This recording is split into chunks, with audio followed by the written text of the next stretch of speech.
And what's up, everybody? It is January 9th, 2025, and another episode number 32. Thank you for popping up. Gonna kind of dive right into it. A lot going on. Prayers to the families affected in California, Southern California at that. Sad times going with everything going on. It's just unrelentless. Like, I mean, I don't know. It's just, man, like everything that's been happening over there. Just, yeah, crazy. The obvious, so many homes being taken, so many homes being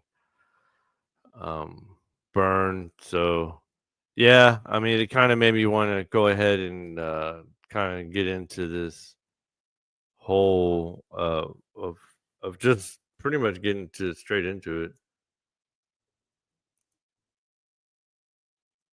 So I came back over here. I'm prepping for another guest. So, with the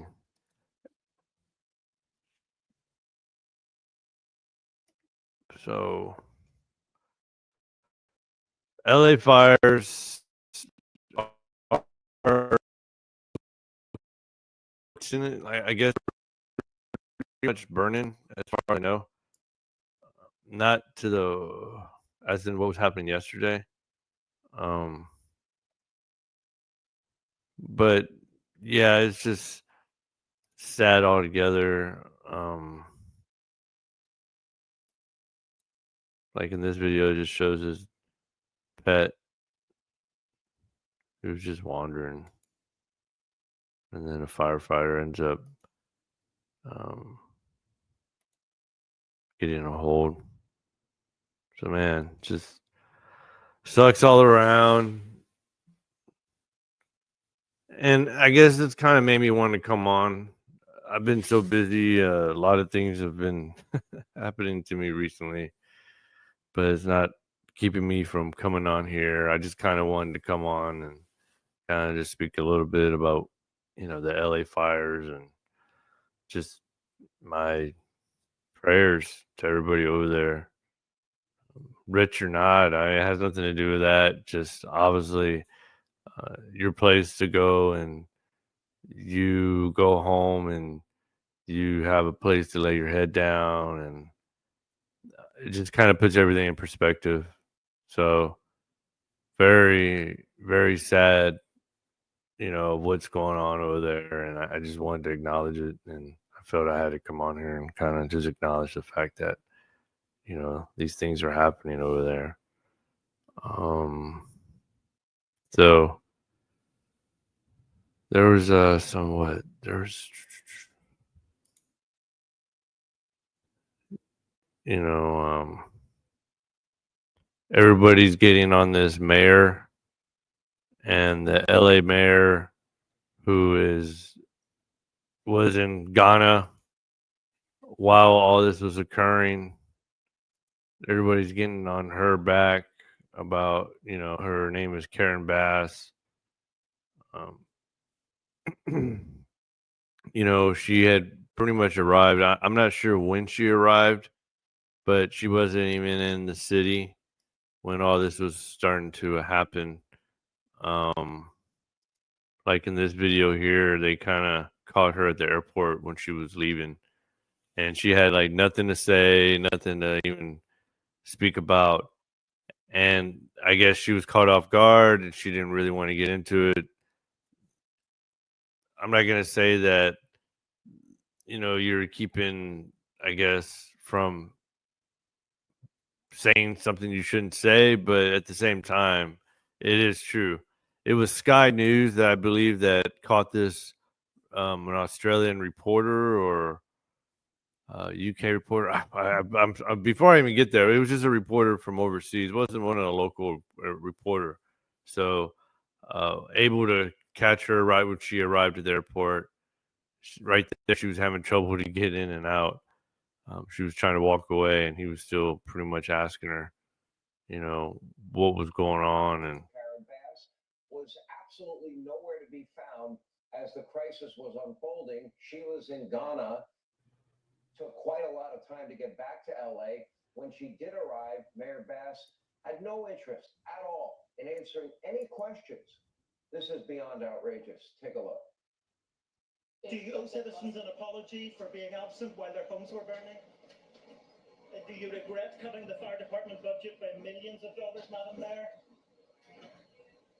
Have you nothing to say today? Have you absolutely nothing to say to the citizens today? Elon Musk says that you're utterly incompetent. Are you considering your position? she has nothing to say. Madam Mayor, have you absolutely nothing to say to the citizens today? You're dealing with this disaster.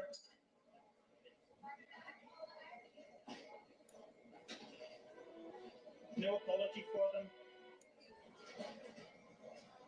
Do you think you should have been visiting Ghana while this was unfolding?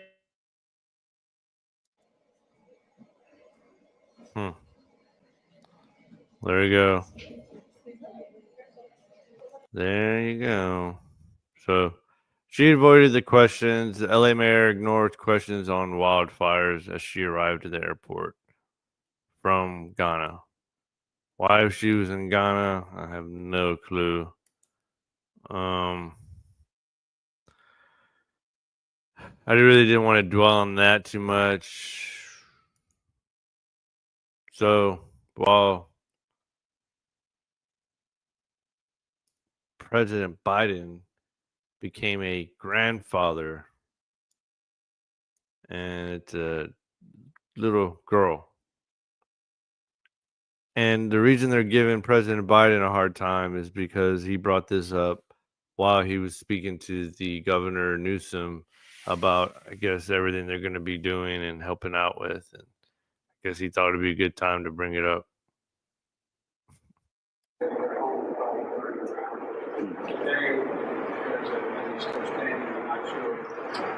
Good news is, I'm a great grandfather. We got a notification yesterday that home. Today, he's still standing, I'm not sure. Good news is, I'm a great grandfather. Good news is, I'm a great grandfather. All right, there's another one. We got a notification yesterday that home.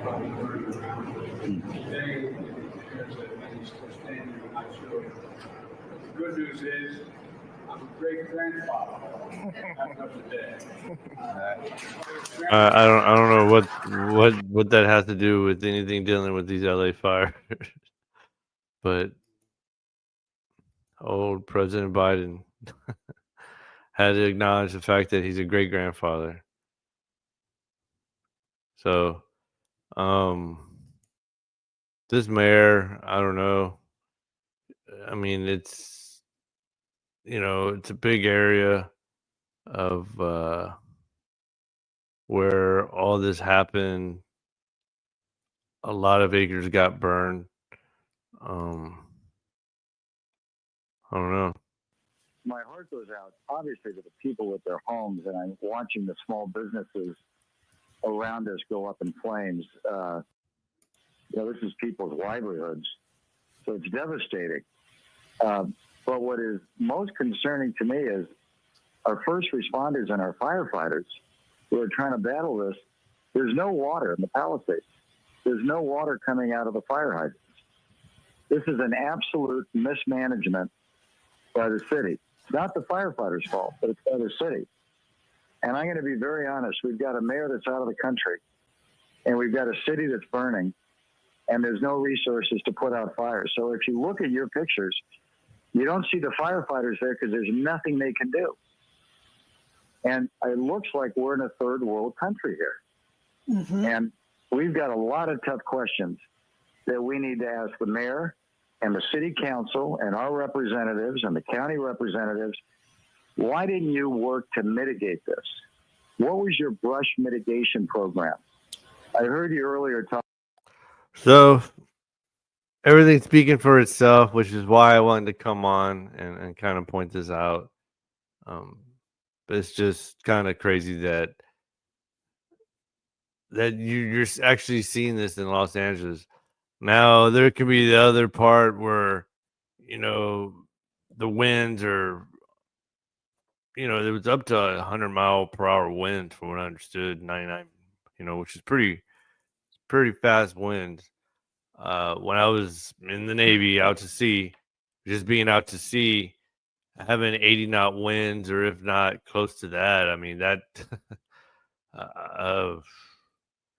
I mean, a wind is wind is wind. And I mean, sometimes we couldn't even be on the flight deck if it was just too windy because it would just be too risky to even go over the flight deck and fall into the ocean. So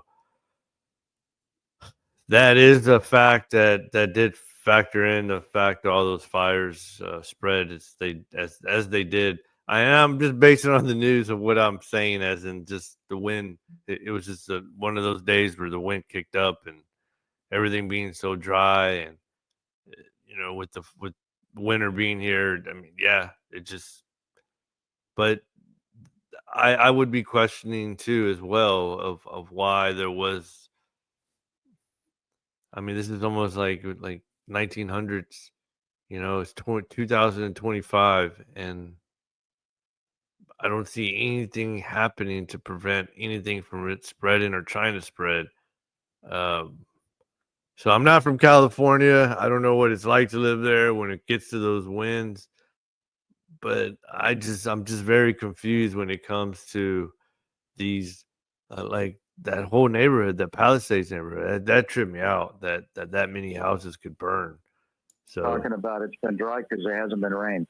That's not the biggest problem here.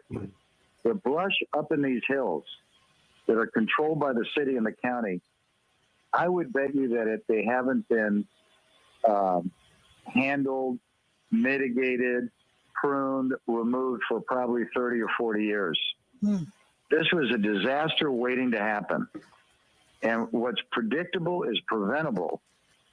And who's paying the price are all of these people in their homes and their businesses tonight. man, I just, woo. And over here in Texas, we have to deal with these floods, you know. So, I mean, I don't even know what type of disaster to rather take, but I don't think anybody deserves any type of those disasters to happen. I mean, that's just, it's just a rough 2025 starting off so far, you know. I just wanted to show this because I thought this was pretty funny. So as of today, they laid down Jimmy Carter.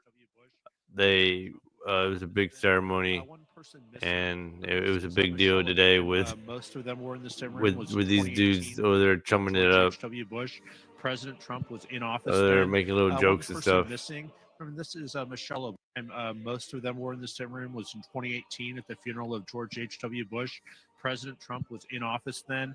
One person missing. Remember, this is Michelle Obama. Most of them were in the same room. Was in 20. So I just thought that was a little funny because, you know, it's just nice that they can be professional, or they can be at least able to be cordial and talk and speak.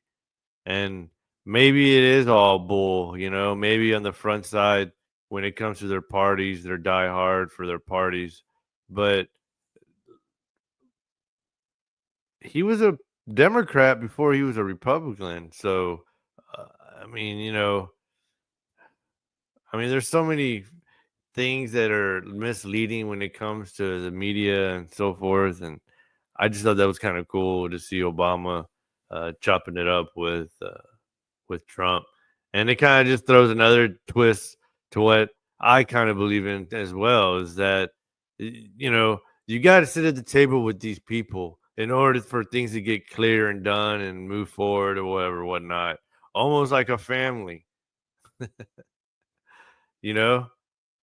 I mean, I come from my parents, and we all have to sit at the table sometimes during things, and that's what family is. But I guess, you know, some others prefer to even want to even speak or even, do things when it comes to family sometimes, because but that's how I kind of relate it. You got to sit down with your family. If you sit down with your family, obviously, everybody has different points of views. Everybody has their own way of living. Everybody thinks differently. Everybody's just their own person. And like I said, uh, I'm not saying family and politics mixed together, but it just shows an example of people with totally two different beliefs, and it's somewhat based on after this past election, but yet they can still sit down and chop it up. And it was just something I thought I'd show, and it just comes to show that people do truly and can get along, if you put your mind to it. And this is another one I wanted to show, which I thought was kind of ridiculous, with Jasmine Crockett. And they were speaking, it was another panel. In California. And the interest was that there were too many white men who were firefighters, and we need to have a program in California to make sure we don't have enough white men as firefighters. So we have budget cuts. Here, let me back it all the way to the beginning. Might have recall a news story from last year. There was some interest in the fire departments and the firefighters in California, and the interest was that there were too many white men who were firefighters, and we need to have a program in California to make sure we don't have enough white men as firefighters. So we have budget cuts.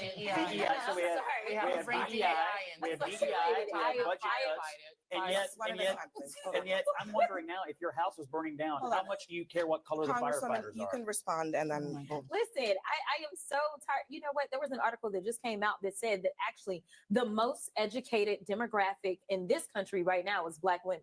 So let me be clear. Because you are a woman, or because I know that some of the right has been sharing these photos of the fact that I believe that the fire chief may be a woman or something, that has nothing to do with it. We are looking at that's not what he was getting at. And inclusion has always been about. Oh man, is saying, you know what? Open this up. Don't just look at the wildfires has nothing to do with what was just said or by what she just said. I don't. There's no, and this is shout out to Cartier family, because Cartier family, I saw this bit on y'all on your podcast, and I just had to throw it on here too as well, because that's not what's being said. That's not the point of what he meant. He meant as in just things are being funds and policies are being implemented for all these other things that doesn't really matter. And all he's saying is that we just need guys to go fight fires. That's it, plain and simple. That's all he's looking at. And that's how the part where I truly understand, not everybody wants to go running into a burning building. Not everybody really wants to go and save, do false alarms or false calls all night, be a paramedic, EMT. I mean, there's already a shortage in that field as well, I know for a fact there's a shortage in that field with people trying to get through. I tried to get through. I couldn't even get through. So I don't know why she brought this up, but I'll let her finish. The white men open it up and recognize that other people can be qualified. And the fact that we want to, at a time when people are dying, decide that a country of immigrants is failing, or people are dying because the same very people that built this country, because the last time I checked, y'all didn't say that anything was wrong with the White House. And I can promise you, it was my ancestors that built the White House. So listen, if we have been good enough to build this country, we are good enough to serve and die overseas. We are good enough to serve in other ways. And the fact that people actually decide that they want to engage in public service, whether it's sitting in Congress or whether it's serving on the fire department or the police department, should not be an issue. The fact is, stop trying to act as if only white men are the ones that are capable. Because right now you're sitting at a table with 3 very capable Black women. And they didn't let him finish his point, but you know what I was getting at. So, I just thought that was kind of, Senator Crockett. She's She definitely speaks her mind. I mean, I don't know. I just don't see where that falls in line with what he was saying. I know there's another video of it, but I don't know where it's at. Let me see. Interest in the fire departments and the firefighters. So we came out. It's been about. Okay, so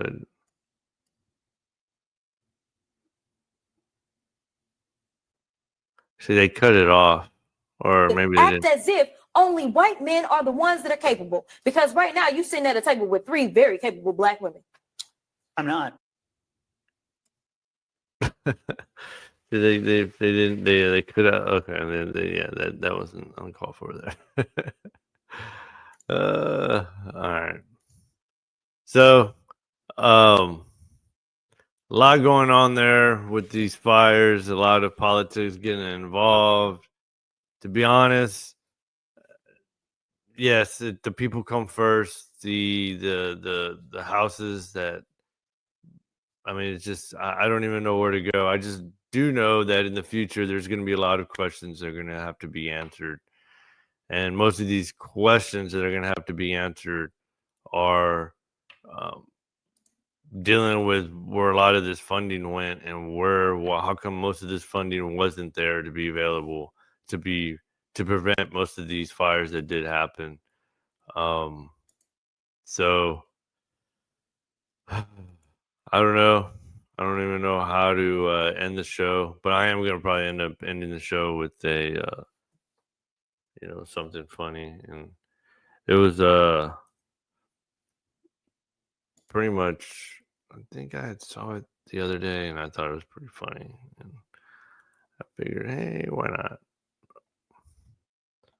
So and yeah, so this movie is an old movie.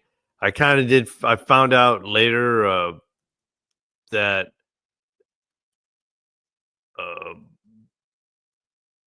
Cheech Marin never really even served in the military, and in this movie was based around that. And I thought it was also kind of funny because when I was younger, I used to think that I was like, oh well, he definitely is or did serve in the military, and that explains the movie. No, it was just written into the movie. And I always felt kind of deceived in the long run because I had always believed that Cheech Marin was a veteran, and he wasn't even a veteran. So from Cheech Marin from Cheech and Chong, he made this movie, or I guess he helped write it, and it was a comedy. And the comedy takes place where Cheech Marin has to go to pick up his cousin at a factory warehouse.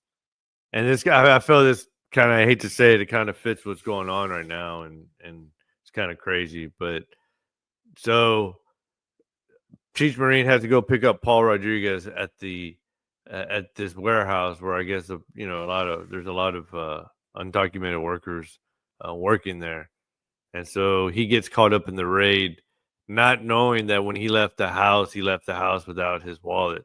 So then he goes and picks up his cousin and gets taken up in this deportation where he gets deported back to Mexico, and he's there trying to fight his way back to America, which is movie's called Born in East LA. But in the movie, Paul Rodriguez plays the cousin that doesn't speak any English, and he kind of just gets by INS and makes it home to the house that he's at. And I'm giving you the whole story, but so it turns out then he has to end up being there at the house. And when he's there at the house, he ends up having to take care of, watch over the house because obviously his cousin is in Mexico. And he ends up actually taking, I guess, some way times before when the cousin was taken in, he ends up taking up the name of his cousin. I guess he used that name. So then, anyways, it gets a big mix up, and I just always thought this part of the movie was pretty funny.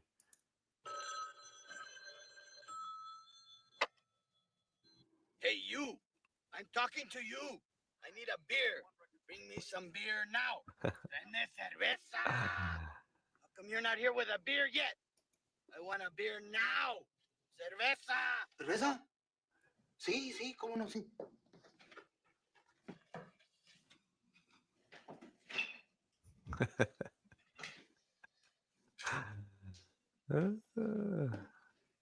Jesus wants a beer now. Aquí tiene un tall boy.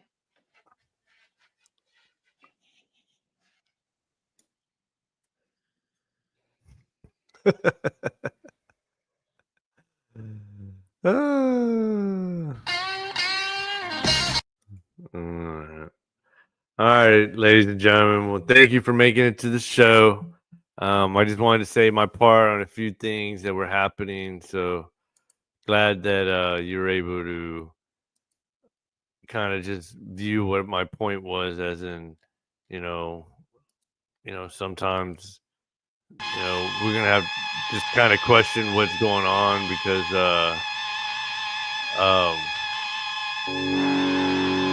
it's not always the deal, So I'll see y'all later.